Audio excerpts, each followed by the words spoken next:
In this video, I plan to talk about how to construct a box.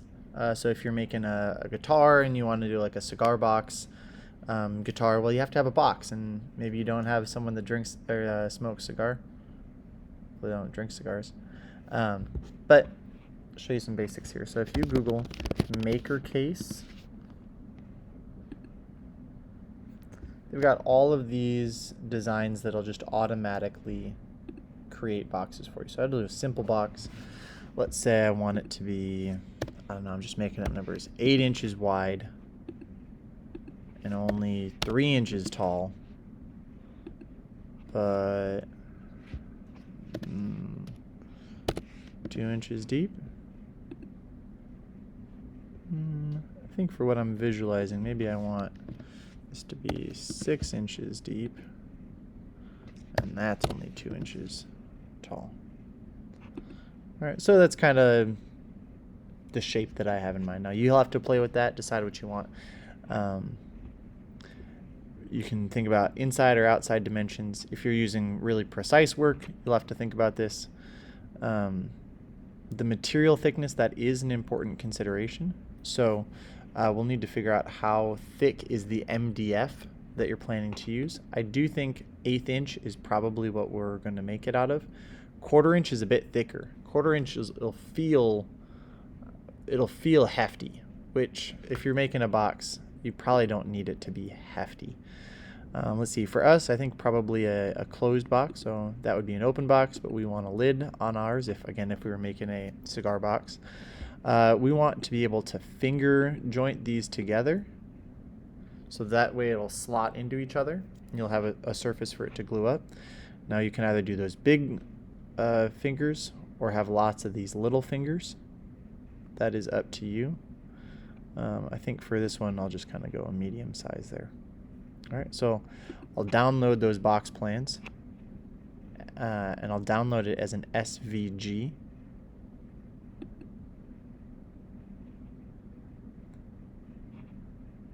Okay, now if I go ahead and open up Lightburn,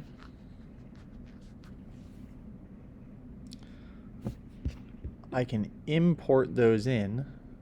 Let me see. Import.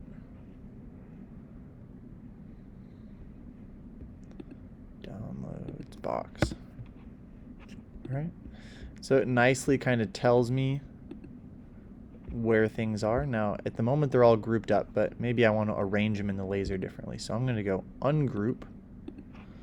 That way I can maybe move these. Maybe I want to rotate them. It all depends on just the size material you have available to work with. Let's do something like that. Now imagine maybe on the front of my box, I want to, well, I know that's going to be the top, so I'm going to get rid of the name top. I want to have a hole like a guitar. So I can draw that, but I didn't draw a perfect circle, and if you don't want to draw a perfect circle, you don't have to. But I think I want mine to be a perfect circle. So I'm going to say set the width to 75. Whoops. 75.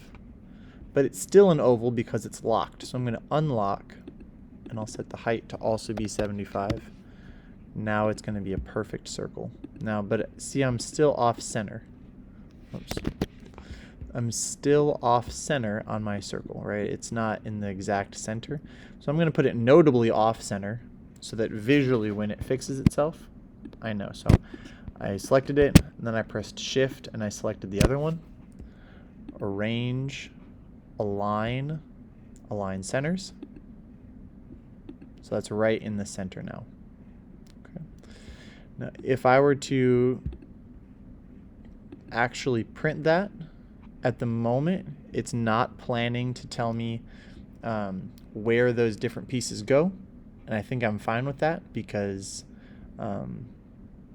it's a shape that I can kind of figure it out. Now, if I did need to see that, I could highlight where it says bottom, and I could put it on an output.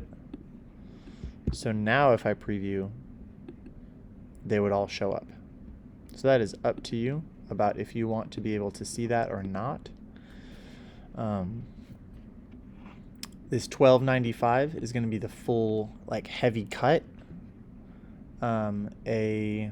Just a simple line, like if it's fast speed, like 120 power, that's more likely just going to etch. So that would write the name on it, but it wouldn't cut through. So at the moment, do you see that it is doing this outer edge in red? We don't want this outer edge to be red because that's 500. That's 500 speed, which means it's moving really fast. It doesn't give the laser much time to actually cut. So I'm gonna take, I'm gonna take all of these things. Here, I'll be a little fancier with it. I'm gonna not show the words so that I can highlight all of the red all at once. And I'm gonna put that on the black layer by clicking down on that color. All right, so everything's on that black layer now. And if I wanted to be able to visibly see those things again, I could. And if I wanted to output it, I could. Oops.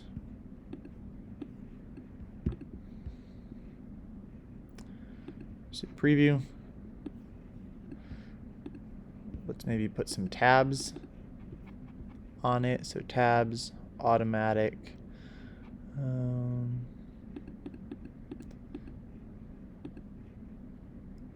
That honestly might be fine. I don't have exact numbers for how many tabs to use, but you don't need very many tabs. They don't need to be very big. So then I can save the UDF file, call it box, guitar, save it there. Everything from this point on, you'd have to use the laser cutter, and there'd be a separate video for how to use the laser cutter. All right, thank you.